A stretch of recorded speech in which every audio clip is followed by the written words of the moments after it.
बिस्मिल्लाहिर्रहमानिर्रहीम अस्सलाम वालेकुम। मैं हूं मुबशिर अहमद। तो स्टूडेंट्स, आज हम second year chapter number 17 physics of solid के दो इंपॉर्टेंट छोटे छोटे से टॉपिक पढ़ेंगे, सुपर कंडक्टर और बाद में मैं आपको पढ़ाऊंगा electrical conduction due two electrons and holes. तो सबसे पहले तो देखते हैं सुपर कंडक्टर। अच्छा, इससे पहले ना हमने कंडक्टर को पढ़ा हुआ है। कंडक्टर ऐसे मटेरियल हैं जिनमें से करंट फ्लो कर जाता है। अब ये सुपर कंडक्टर क्या है? आपको पता है ना, कंडक्टर में से करंट फ्लो करता है, लेकिन करंट के रास्ते में एक रुकावट आती थी जिसको हम क्या कहते थे? रेजिस्टेंस। तो ये सुपर कंडक्टर ऐसे मटेरियल हैं जिनकी रेजिस्टेंस जीरो हो जाए, लेकिन हर वक्त नहीं, किसी खास टेम्परेचर के ऊपर जाकर जिन मटेरियल की रेजिस्टेंस जीरो हो जाती है उनको हम सुपर कंडक्टर कहते हैं। तो आइए फिर इसकी डेफिनेशन लिखते हैं सुपर कंडक्टर की। द मटेरियल्स, सुपर कंडक्टर की डेफिनेशन क्या होगी जी? द मटेरियल्स हुज, अच्छा रेजिस्टेंस लिख लें या रेजिस्टिविटी, मैं एक ही लफ्ज यूज करूंगा। आपको पता है कि चैप्टर नंबर 13 में मैं आपको रेजिस्टेंस और रेजिस्टिविटी का फर्क बता चुका हूं, ठीक है? लो, इधर आपने परेशान नहीं होना।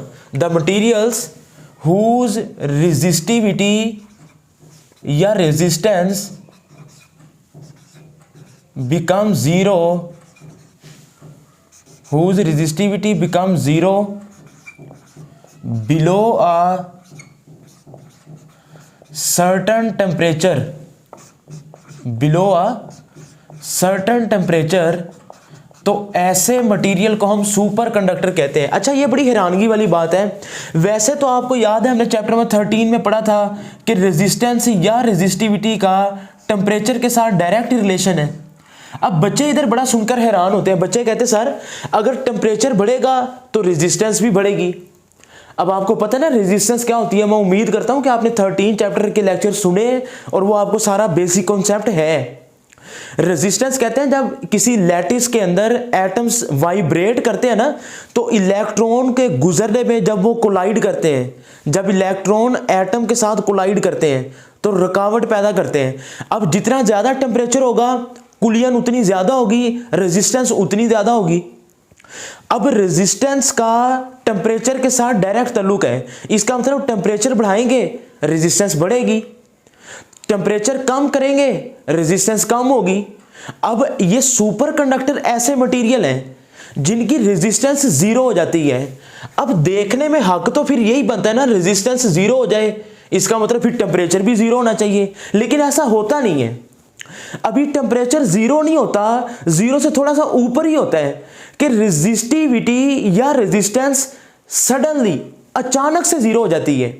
अब ये ऐसा है क्या कि जिसकी वजह से ऐसा हो जाता है, जबकि हमने तो पढ़ा है डायरेक्ट रिलेशन है। तो बेटा ये आपके लेवल की थोड़ी सी ऊपर की बात है। जाहिर बात है हमें क्वांटम मैकेनिक्स को डिटेल में नहीं हम पढ़ सकते इधर।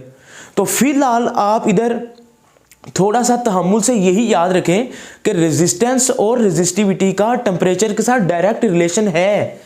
टेम्परेचर बढ़ने से रेजिस्टेंस बढ़ेगी, टेम्परेचर कम करने से रेजिस्टेंस कम होगी। अब ये ऐसे मटेरियल हैं जिनकी रेजिस्टेंस तो जीरो होगी, जिनकी रेजिस्टेंस या रेजिस्टिविटी तो जीरो होगी, लेकिन टेम्परेचर जीरो नहीं होगा। हालांकि होना ऐसा चाहिए, लेकिन अब वो क्यों नहीं होता, मैंने कहा ना, मैं उसकी रीजन आपको बता नहीं सकता। वो आपके लेवल से ऊपर की बात है और आपकी बुक में लिखी भी नहीं हुई, ठीक है? तो हम एम ही उसके ऊपर टाइम जाया करें, वो सही बात नहीं है, ठीक है? तो ऐसे टेम्परेचर को हम क्रिटिकल टेम्परेचर कहते हैं जिस पर रेजिस्टेंस जीरो हो जाती है। तो क्रिटिकल टेम्परेचर को किससे जाहिर करते हैं? पहले तो ये लिखें, टेम्परेचर को हम कैपिटल टी से जाहिर करेंगे। क्रिटिकल टेम्परेचर को टी के नीचे ना छोटा सा सी लिखेंगे। तो टी सी से मुराद क्या है? Critical temperature. तो बेटा इसकी डेफिनेशन आती है द टेम्परेचर, क्रिटिकल टेम्परेचर की definition, the temperature below, the temperature below which materials become superconductor। ऐसा टेम्परेचर जिसके ऊपर मटेरियल सुपर कंडक्टर बन जाए, ऐसे टेम्परेचर को क्रिटिकल टेम्परेचर और ऐसे मटेरियल को सुपर कंडक्टर। अच्छा ये देख लें, एक बहुत बड़ी इजाद है। देखें, अगर टेम्परेचर यानी कि रेजिस्टेंस जीरो हो जाए, इसका मतलब तो यह है कि बैटरी आप लगाएंगे, चार्ज फ्लो करेगा। रेजिस्टेंस तो वो होती है जो रुकावट पैदा करती है। जब रेजिस्टेंस ही जीरो हो गई, इसका मतलब रुकावट है ही नहीं, तो एक मर्तबा चार्ज फ्लो करेंगे और वो करते ही रहेंगे। बुक वाला कहता है हीट लॉस भी नहीं आएगा, एनर्जी लॉस भी नहीं आएगा, किसी किस्म का लॉस ही नहीं होगा, क्योंकि चार्जेस के फ्लो में रुकावट ही कोई नहीं है। जब रुकावट ही नहीं तो एनर्जी जाया भी नहीं होगी। अब ये एक बहुत बड़ी इजाद है कि एनर्जी डेसिपेट ही ना हो। तो हकीकत में साइंसदानों ने तहकीकात तो की हैं, लेकिन हम चाह रहे हैं कि ये सुपर कंडक्टर हमारी आम जिंदगी में यूज तो हो रहे हैं, लेकिन इनका आम इस्तेमाल हो जाए, रेजिस्टेंस जीरो हो जाए, करंट फ्लो करता ही रहेगा, या जिसको हम कहते हैं चार्ज फ्लो करता ही रहेगा। ये करंट का मतलब ऐसे फ्लो ही होता है। मैंने चैप्टर 13 में बड़ी मजेदार डिटेल पढ़ाई हुई है इसकी, करंट इलेक्ट्रिसिटी वाले चैप्टर में। बहरहाल ये बिल्कुल ऐसे ही है कि जिस तरह सड़क के ऊपर गाड़ियां चल रही हैं और आप गाड़ी के टायर और सड़क के दरमियान क्या होती है, फ्रिक्शन। इसका मतलब है फ्रिक्शन अगर जीरो हो जाए तो बस आप गाड़ी को धक्का दें और वो गाड़ी चलती रहेगी, पेट्रोल डालने की जरूरत ही नहीं है। यानी कि बुक वाला भी यही कह रहा है कि अगर रेजिस्टेंस जीरो हो जाए तो करंट फ्लो करता ही रहेगा without the source of EMF, battery लगाए बगैर। तो बताइए, एक रेवोल्यूशन नहीं है, ये बहुत बड़ी इजाद है। तो आइए फिर देखते हैं ऐसे टेम्परेचर को क्रिटिकल टेम्परेचर और ऐसे मटेरियल को सुपर कंडक्टर। इसकी दो टाइप्स होती हैं सुपर कंडक्टर की, लो टेम्परेचर सुपर कंडक्टर, SC का मतलब क्या है, सुपर कंडक्टर। ठीक है, आपने पूरा लफ्ज लिख लेना है। There are two types of superconductor, low temperature superconductor और हाई टेम्परेचर सुपर कंडक्टर। तो मैं बारी बारी दोनों को पढ़ाऊंगा, लेकिन उससे पहले क्यों ना हम इसका ग्राफ देख लें सुपर कंडक्टर का। ये एक्स एक्सिस पर टेम्परेचर है और वाई एक्सिस पे रेजिस्टिविटी कह लें या रेजिस्टेंस ले लें। अब देखें, टेम्परेचर का रेजिस्टेंस के साथ या रेजिस्टिविटी के साथ डायरेक्ट ताल्लुक है, ऐसे है ना। अब इसका मतलब क्या है कि जब आप टेम्परेचर कम करेंगे रेजिस्टिविटी कम होती जाएगी, टेम्परेचर कम करेंगे रेजिस्टिविटी कम होती जाएगी। अब हक तो ये बनना चाहिए ना कि टेम्परेचर जब जीरो हो जाए, हक तो यही है कि जब टेम्परेचर जीरो हो जाए, ऐसे है ना, जब टेम्परेचर कम करते जाएंगे रेजिस्टिविटी कम होती जाएगी, रुकावट कम होती जाएगी। हक तो यही बनता है कि ये मैं डॉटेड लाइन बना रहा हूं कि जब टेम्परेचर जीरो तो रेजिस्टिविटी भी जीरो। लेकिन बुक वाला कहता है ऐसा नहीं होता, अभी टेम्परेचर जीरो होता ही नहीं, अभी टेम्परेचर जीरो नहीं होता, उससे पहले ही रेजिस्टिविटी जीरो हो जाती है, सडनली बिकम टू जीरो। तो ऐसे टेम्परेचर को मैं क्या कहूंगा, क्रिटिकल टेम्परेचर। तो ये है वो ग्राफ, ये टेम्परेचर कम करने से, T से बड़ा टेम्परेचर है, टेम्परेचर कम करने से रेजिस्टिविटी कम हो रही है और एकदम से जीरो हो जाती है। तो टेम्परेचर अभी जीरो नहीं हुआ, तो जिस टेम्परेचर पर वो रेजिस्टिविटी जीरो हो जाए, ऐसे टेम्परेचर को क्रिटिकल टेम्परेचर कहते हैं। बात समझ आ रही है? तो ये इसका ग्राफ आपने नोट कर लेना है। आइए फिर हम देखते हैं first low temperature superconductor किसने दरियाफ्त किया था बच्चे। First superconductor was discovered by Kamerlingh Onnes, ये साइंटिस्ट का नाम है, ठीक है। 1911 के अंदर, 1911 के अंदर दुनिया का पहला low temperature superconductor discover हुआ है। तो when resistivity of mercury suddenly disappear at 4.2 kelvin, ये बहुत कम टेम्परेचर है, यानी कि इससे एमसीक्यूज बनते हैं। आपने ना ये थ्योरी जो लिखी हुई है आपने एमसीक्यूज के लिए तैयार कर लेना बस। यानी कि दुनिया का पहला सुपर कंडक्टर किसने बनाया, कमाइर लिंग ओन्स, साइंटिस्ट का नाम है। कब बनाया, 1911 के अंदर। वो तजर्बा किस पे कर रहा था, मरकरी के ऊपर। उसने देखा कि यार टेम्परेचर कम करता जा रहा हूं, एक ऐसा टेम्परेचर आता है जिस पर मरकरी की रेजिस्टिविटी जीरो हो जाती है, रुकावट खत्म हो जाती है। तो ये फिर मरकरी का क्रिटिकल टेम्परेचर क्या हुआ, 4.2 केल्विन। ये कुछ एमसीक्यू था, आप लोग नोट करेंगे। टिन का क्रिटिकल टेम्परेचर कितना है, 3.72 केल्विन। एल्यूमिनियम का क्रिटिकल टेम्परेचर कितना है जी 1.18 केल्विन और लेड का क्रिटिकल टेम्परेचर कितना है 7.2 केल्विन। आप देख रहे हैं 3.2 1.7 ये बहुत कम टेम्परेचर है, इसी वजह से तो इनको लो टेम्परेचर सुपर कंडक्टर कहते हैं। अब आपके ज़हन में एक बात आ रही होगी, सर हमें कैसे पता चलेगा कि लो टेम्परेचर कौन सा और हाई टेम्परेचर? हम एक पैरामीटर डिसाइड करते हैं 77 केल्विन का।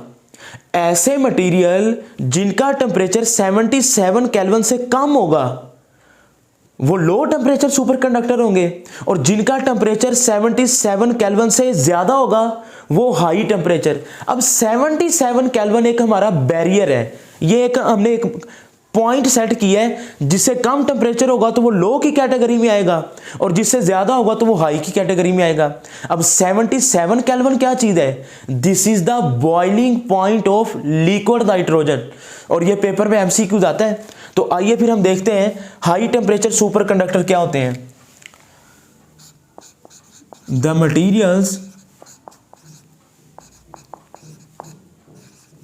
Materials whose resistivity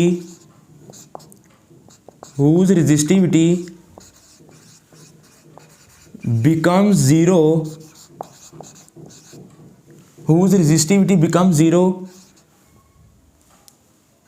above 77 kelvin. ऐसे मटेरियल जिनकी रेजिस्टिविटी जीरो तो होती है लेकिन 77 केल्विन से ऊपर। What is 77 kelvin? The 77 kelvin आप लिखेंगे boiling point of liquid nitrogen. अब ये एमसीक्यूज भी आ गया कि ये लिक्विड नाइट्रोजन का बॉइलिंग पॉइंट होता है 77 केल्विन। अब जिनका टेम्परेचर इनसे ज्यादा होगा वो हाई की कैटेगरी में आएंगे। तो यही वजह है कि 1986 के अंदर 1986 के अंदर a new ceramic substances shows SC का मतलब है सुपर कंडक्टर, कि वो सुपर कंडक्टर बन जाएंगे इवन एट हाई टेम्परेचर। यानी कि कितने टेम्परेचर पर? 125 केल्विन पर। बच्चे आप गौर कर रहे हैं कि 125 केल्विन 77 से ज्यादा है, तो इसका मतलब फिर क्या हुआ कि 125 केल्विन के ऊपर जो सुपर कंडक्टर बनेगा वो हाई की कैटेगरी में आएगा। इन रीसेंट पास्ट ये एक साइंटिस्ट था प्रोफेसर याओ लियान ली, ठीक है, ये चाइना का बंदा था जिसने कैम्ब्रिज यूनिवर्सिटी के अंदर रहकर दरियाफ्त किया कि एक मटेरियल है जिसका फार्मूला मैं लिख देता हूं, यूट्रियम YBA2CU3O7। बच्चे ये फार्मूला नोट कर लें, ये एमसीक्यूज में आ सकता है। Yttrium barium copper oxide YBA2CU3O7, yttrium barium copper oxide. Professor Yao Lian Li ने कैम्ब्रिज यूनिवर्सिटी के अंदर बैठकर यह डिस्कवर किया कि इस अलॉय का जो क्रिटिकल टेम्परेचर है ना वो 163 केल्विन है। केल्विन या -110 डिग्री सेंटीग्रेड। आपको पता है ना कि केल्विन को डिग्री में कन्वर्ट करने के लिए 273 माइनस करेंगे, तो 163 - 273 तो यही आंसर आएगा, ठीक है। तो ये आपने नोट कर लेना है कि यूट्रियम बेरियम कॉपर ऑक्साइड का क्रिटिकल टेम्परेचर कितना है? 163 केल्विन या -110 डिग्री सेंटीग्रेड, ठीक है। तो first commercial use of high temperature superconductor is in electronic filter, ये नोट कर लें जी, which is use for cellular phone. यानी कि दुनिया का पहला जो हाई टेम्परेचर सुपर कंडक्टर था ना उसका यूज कब हुआ है? सेल्यूलर फोन के अंदर एज ए इलेक्ट्रॉनिक फिल्टर के तौर पर। तो ये हमारी आम जिंदगी में भी यूज हो रहे हैं और इनकी क्या क्या एप्लीकेशन है ये आप लोग नोट कर लें, ये पेपर में शॉर्ट क्वेश्चन आ जाता है। पहली बात तो आपने ये याद रखनी है कि superconductors are diamagnetic substances. परेशान ना हो, इससे अगला लेक्चर मेरा यही है, मैग्नेटिक प्रॉपर्टीज ऑफ सॉलिड, जिसमें मैं आपको पढ़ाऊंगा पैरामैग्नेटिक, डायामैग्नेटिक और फेरोमैग्नेटिक। फिलहाल आप इतना याद कर लें कि डायामैग्नेटिक ऐसे मटेरियल होते हैं जो मैग्नेट को रिपेल करते हैं। बस इतना याद रख लें, इसकी डिटेल अगले लेक्चर में आ जाएगी। तो सुपर कंडक्टर ये मकनातीस को रिपेल करते हैं, इसी वजह से ये मैग्नेटिक लेविटेशन ट्रेन के अंदर यूज होते हैं। आप यूट्यूब पे इसकी वीडियो भी देख सकते हैं। मैग्नेटिक लेविटेशन ट्रेन देखेंगे ना, चाइना में बनी हुई है। लेविटेशन का मतलब होता है रिपेल, दफा करना, कि वो ट्रेन की पटरी और वो ट्रेन के फिर टायर नहीं होते, वो भी पटरी टाइप होती है, तो मैग्नेट को रिपेल करता है, तो रिपल्शन की वजह से वो ट्रेन फिर चलती है। ये बिल्कुल ऐसा ही है जिस तरह फ्रिक्शन खत्म हो जाए तो ये ट्रेन बहुत ज्यादा स्पीड के साथ चलती है, ठीक है। तो उसके अंदर भी किसका यूज हो रहा है, सुपर कंडक्टर का। और जी एमआरआई मशीन के अंदर, ये जो आपने देखा है MRI machine, magnetic resonance imaging, MRI machine आप नेट पे देख भी सकते हैं क्या होती है, ठीक है। पावरफुल एंड स्मॉल मोटर के अंदर भी सुपर कंडक्टर का यूज हो रहा है जी, और फास्ट कंप्यूटर चिप्स के अंदर। और आखिर में बुक वाला अपनी ख्वाहिश का इजहार कर रहा है, कहता जी मेरी ख्वाहिश ये है कि मैं एक ऐसा सुपर कंडक्टर बनाऊं जिसका क्रिटिकल टेम्परेचर रूम टेम्परेचर जितना हो। यानी कि रूम टेम्परेचर कितना होता है, 20 डिग्री सेंटीग्रेड। डिग्री को केल्विन में कन्वर्ट करने के लिए 273 प्लस करवा दें, 20 डिग्री सेंटीग्रेड, 20 प्लस 273 293 केल्विन। तो जब रूम टेम्परेचर, इतने कम टेम्परेचर के ऊपर भी दुनिया का सुपर कंडक्टर डिस्कवर हो जाएगा, अभी हुआ नहीं है, ये ख्वाहिश का इजहार कर रहा है बुक वाला। तो कहता है ये फिर एक फिजिक्स की दुनिया में एक रेवोल्यूशन होगा, एक नया इनकलाब आ जाएगा। तो बहरहाल जी ये बच्चे आप देख लें कि एप्लीकेशन इसकी शॉर्ट क्वेश्चन में आ सकती हैं, ठीक है। और ये हाई टेम्परेचर सुपर कंडक्टर कब दरियाफ्त हुए, किसने किए, ठीक है, याओ लियान ली ने। और कौन से वाला, यूट्रियम बेरियम कॉपर ऑक्साइड, और उसका क्रिटिकल टेम्परेचर कितना है। तो ये चंद अहम बातें आपने एमसीक्यूज के लिए याद करनी है। और ये 3-4 एमसीक्यूज हैं, मरकरी का क्रिटिकल टेम्परेचर, टिन का, एल्यूमिनियम का, लेड का, ये 4 के एमसीक्यूज आपने ये वाले याद करने हैं। और लो टेम्परेचर और हाई टेम्परेचर की डेफिनेशन है, ठीक है। अब आप कहेंगे सर आपने लो टेम्परेचर की तो लिखी नहीं, that materials whose resistivity become 0 below 77 kelvin. तो ये लो की डेफिनेशन बन जाएगी, बात समझ आई। तो क्रिटिकल टेम्परेचर की डेफिनेशन, और ये शॉर्ट क्वेश्चन आ सकते हैं। बाकी ये ग्राफ आपने ज़हन में रखना है। तो इंशाल्लाह आपको सुपर कंडक्टर समझ आ गया ना, आप इसको नोट करें। फिर एक छोटा सा टॉपिक है electrical conduction due to electron and hole, हम उसको पढ़ते हैं।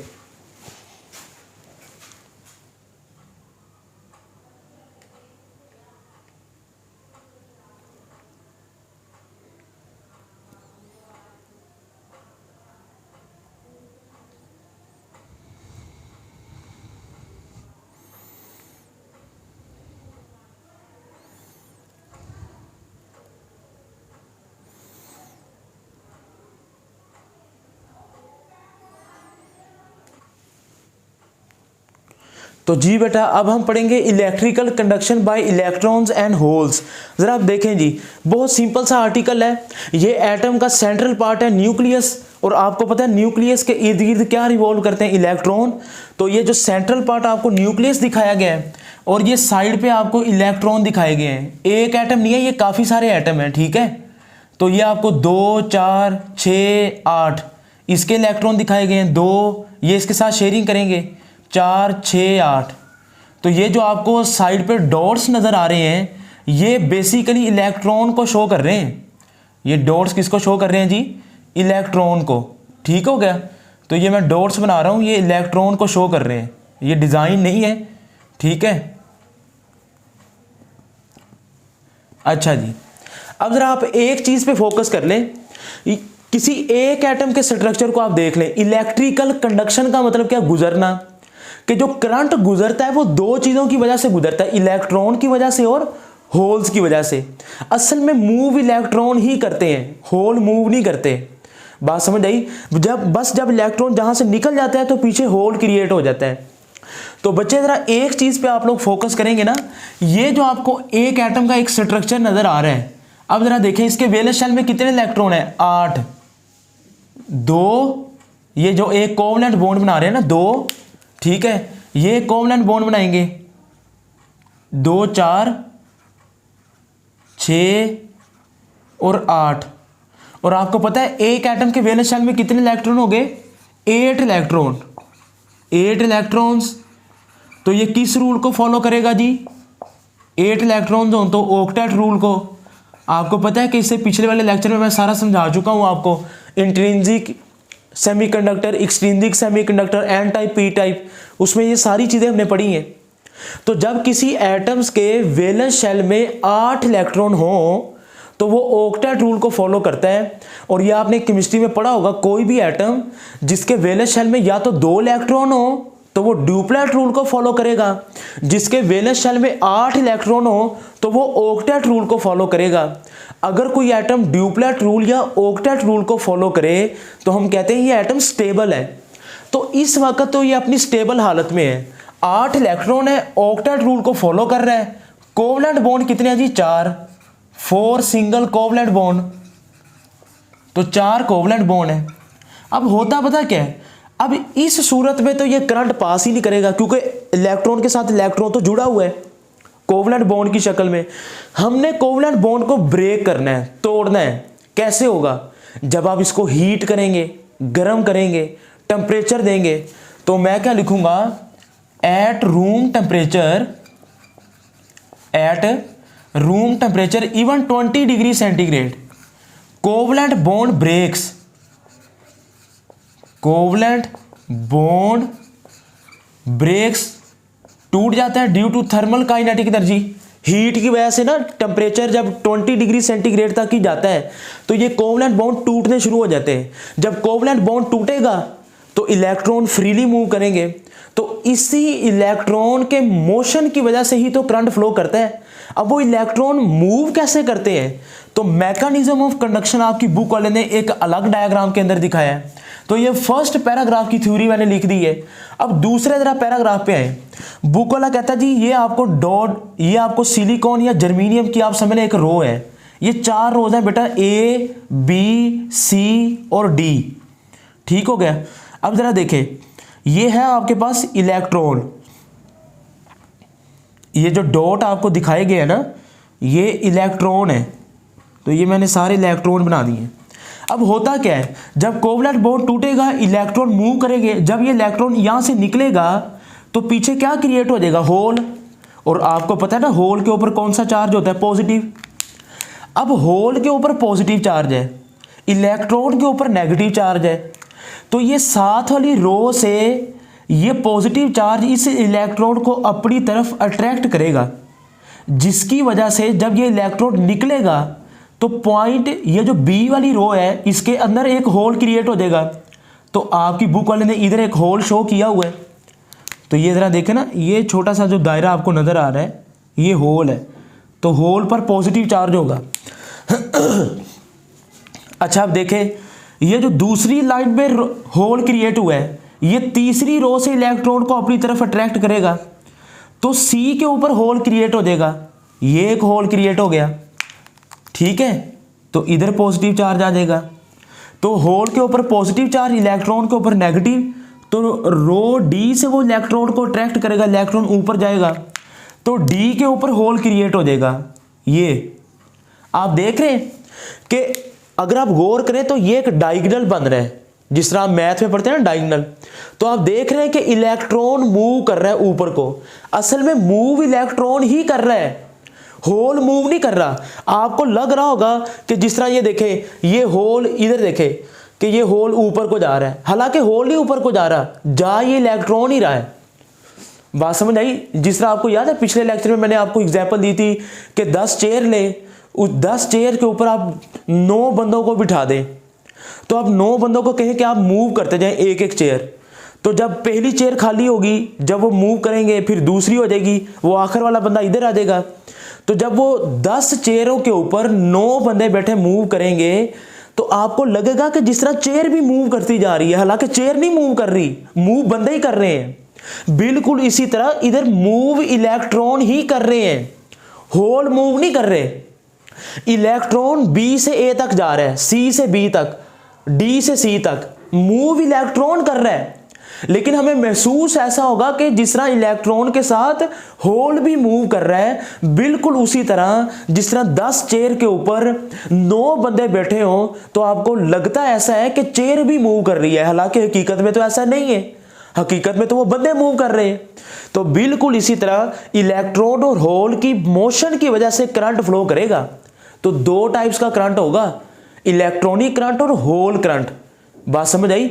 बुक वाला कहता है भाई जितने प्यार से मैंने आपको दिखाया ना कि बी से इलेक्ट्रॉन ए पे जा रहा है, सी से बी पे, ये तो मैंने आपको सिंपल मैकेनिज्म दिखाया है। हकीकत में तो ऐसा नहीं होता। हकीकत में ये रैंडम मूव कर रहे होते हैं। हकीकत में तो बड़ी रैंडम मोशन हो रही होती है। ये तो सिर्फ समझाने के लिए है। तो बुक वाला कहता है जी जनाब अगर एक इलेक्ट्रोड हो और अगर एक होल हो और उसके साथ हम एक बैटरी अटैच कर दें, तो आपको पता है ना, unlike charges attract each other, electron will move towards the positive terminal of battery and hole will move towards the negative terminal of battery. ठीक है, तो इलेक्ट्रॉनिक के करंट को हम क्या कहेंगे, आई के साथ ई माइनस लिखेंगे और आई के साथ ई प्लस लिखेंगे होल के करंट को। तो जब इलेक्ट्रॉन और होल के करंट को हम ऐड करेंगे तो टोटल करंट आ जाएगा। तो ये आखिरी पैराग्राफ के अंदर आपकी बुक वाला यही लिखता है, the total current is equal to electronic current plus hole current, the sum of total current. ठीक है, इलेक्ट्रॉनिक करंट और होल के करंट को जब आप ऐड करते हैं तो टोटल करंट आ जाता है। ये आखिरी बुक की 2 लाइनें हैं, इक्वेशन नहीं लिखी हुई, थ्योरी लिखी है, मैंने उस थ्योरी को ऐसे लिखा है। तो ये अगर आप 1 2 3 डायग्राम बना लें और ये पॉइंट को समझ लें, ठीक है, फिर आपके लिए ये इलेक्ट्रिकल कंडक्शन समझना आसान हो जाएगा। तो बच्चे आई होप कि आपको सुपर कंडक्टर और इलेक्ट्रिकल कंडक्शन समझ आ गई है। अपना बहुत सा ख्याल रखें, वीडियो को लाइक करें, कमेंट करें और दोस्तों के साथ शेयर करें ताकि लोगों का भी भला हो। मुबशर अहमद को दें इजाज़त। अल्लाह हाफिज़।